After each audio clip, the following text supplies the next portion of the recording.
All right, everyone. It turns out that Facebook has a literal 1984 style list of dissidents that it keeps, and like one, apparently there was a leak of this policy, and also of the fact that Candace Owens is in a special category. She can't catch a break. Like, she's not that out there politically. She's just a standard conservative in most of her views. And yet she constantly appears at the head of the baddies list on all of these sites, and constantly, like, gets called, she's been called a white supremacist, and she's a black female, which is hilarious. But it turns out that Facebook maintains a list of wrong-thinking dissidents. And these people are basically marked for being banned, and it's just that Facebook is sort of waiting for them to do anything. So they're breathing down these people's necks and applying the rules very strictly to them. So if they say the wrong thing, it's like with a lot of people, like, you get a warning or a couple warnings, and then maybe you get banned, temporary suspension, or maybe you escape any punishment, you just get a slap on the wrist, or maybe nobody really notices that you've done anything wrong unless it's reported actively.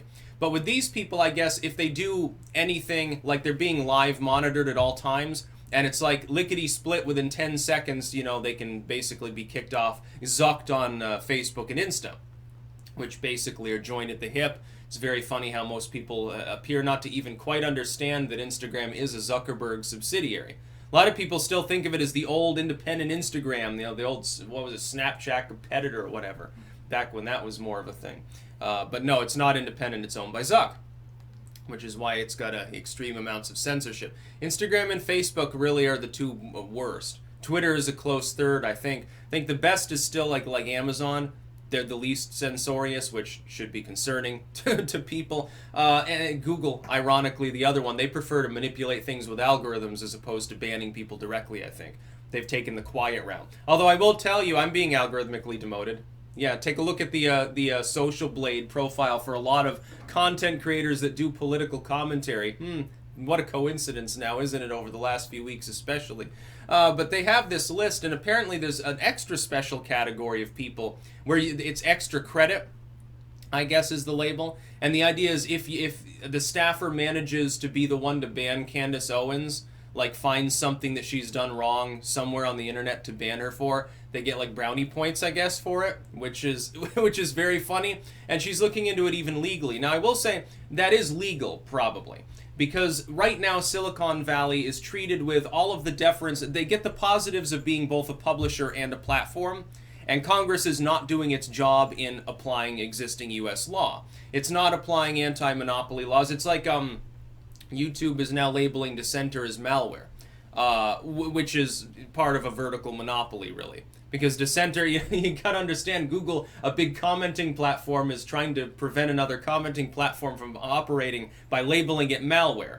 There's no actual security indicator that it's malicious in any way or easily exploited in any way.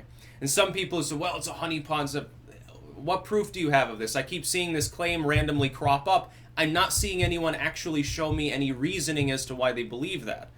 Other than, well, Torba bad. Green Frog bad, basically, is what it boils down to. Half the time, it's some anonymous commenter anyway, and it's like, you could be literally sitting in an office of Share Blue shills. How the fuck am I supposed to know? Wait until some security experts sign on to that concept, and then maybe I'll believe it. Not if it's Google's people, though. Yeah, okay, we're marking a competitor as malware. There's nothing wrong here, nothing to see here, folks. It's a little bit underhanded, you can understand. But you see over and over the same pattern of tech censorship. You have vertical monopolies, that is, that these various groups that otherwise are, like Amazon is e-commerce and publishing. It's a little bit different from Google being more like search engine, app, YouTube, certainly Blogger and stuff like that. They don't directly overlap, but they can coalesce. And you see these actions where someone is banned off of a dozen platforms in a short period of time. And it begs the question, is the organization of which of two types is the organized effort? Either Silicon Valley has formed a vertical monopoly, and they're trying to crush competitors, independent creators, and stuff out by working together. Their people are in communication. That would be illegal, by the way. Or this is a coordinated effort by politically biased groups and maybe the legacy media, which could be illegal and certainly is dubious, in which they mass target, they use mass flagging campaigns and mass reporting to target a person cross-platform. That is, they're simultaneously, not just through advertisers, but on their own, they're simultaneously emailing Google, Facebook, and Twitter to get the same person abused on multiple sites. I think it's a little bit of both. Like, certainly there was definite coordination with regards to InfoWars. It was far too fast, and then Zuckerberg really gives it away and was like, oh yeah, I made the call myself on that board meeting. Yeah, it was a real tense situation. Okay, well then, yeah, why did you call a board meeting, Zuck? Because I don't believe you were the first one to ban him. So what gave you that indicator? What gave you the idea to hold a high-level board meeting with all of your main shareholders there in order to determine whether InfoWars should go or not? Yeah, I wonder what sparked that. Who gave him the phone call? Some random shill on the internet did not call Mark Zuckerberg. No, somebody at one of those other groups that had already been, I think, which one was first? I know it wasn't Facebook. There were a couple of smaller sites that were first. And I think that a lot of it has to do with the legacy media. BuzzFeed and groups like that. They're tired of having to compete with people like me, so they try to start mass raid campaigns. And they try to get people kicked off of as many platforms at once as they can, because then they can't fight back as easily. Now, if they've branched out into alt tech, it makes it a lot easier. This is why I'm begging you, all large content creators, don't just make a Gab account. Utilize it the way you utilize your Twitter, number one, like I use it as a notification machine. Number two, actually populate the idea that you're there. Put it in your video links on YouTube, or put it on your Facebook group page or something. Make sure people know where to actually find you. Because it's like with Soph. She's, definitely going to be targeted for deplatforming. She's under investigation. Patreon at least is going to kick her off. She's going to need alt tech. She has a Gab page, but I didn't even know it existed, even though it's been there for a while. You have to actually make sure people know. Make a dedicated video telling people where they can follow your work. Make a dedicated post on Facebook. Put your links everywhere. You should mesh your platforms together as much as possible to form a more cohesive total of where you are, where people can find your stuff. It pays off long term. Like, I guess I'd be in decline right now if it weren't for the fact that I'm on alt tech, because I can't get found on YouTube's related videos anymore half the time. Nobody gets notified of my uploads. As far as Facebook, I basically abandoned that platform. As far I've never had to, I don't use Insta.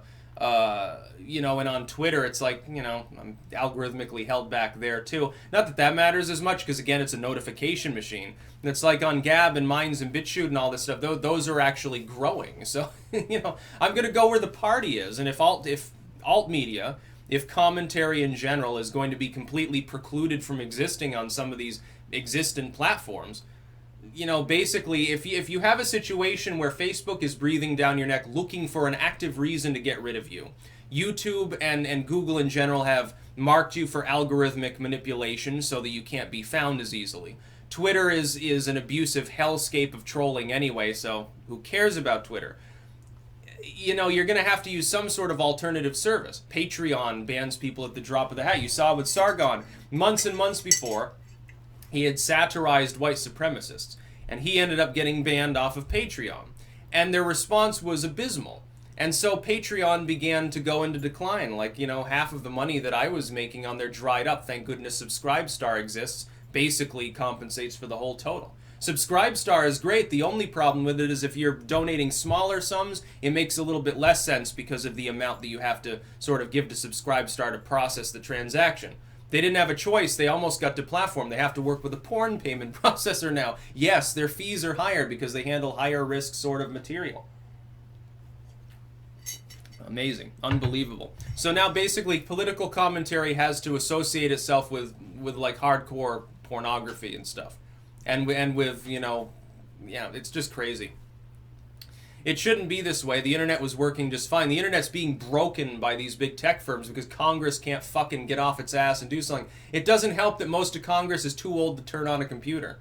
They need to consult people like me. They need to get us before Congress and have us testify and tell them about the reality of what's happening and give our 2 cents. The only ones they had were Diamond and Silk. They put them under oath and they abused them. They treated them like a gimmick. Meanwhile, Zuckerberg, Mr. Zuck, do you want an extra cushion for your tushy? Do you want some more water? Are you okay, Mr. We're sorry for making you nervous, Mr. Robot. It's basically how they fucking treated him, too. Fuck Facebook. That's about all. Peace out.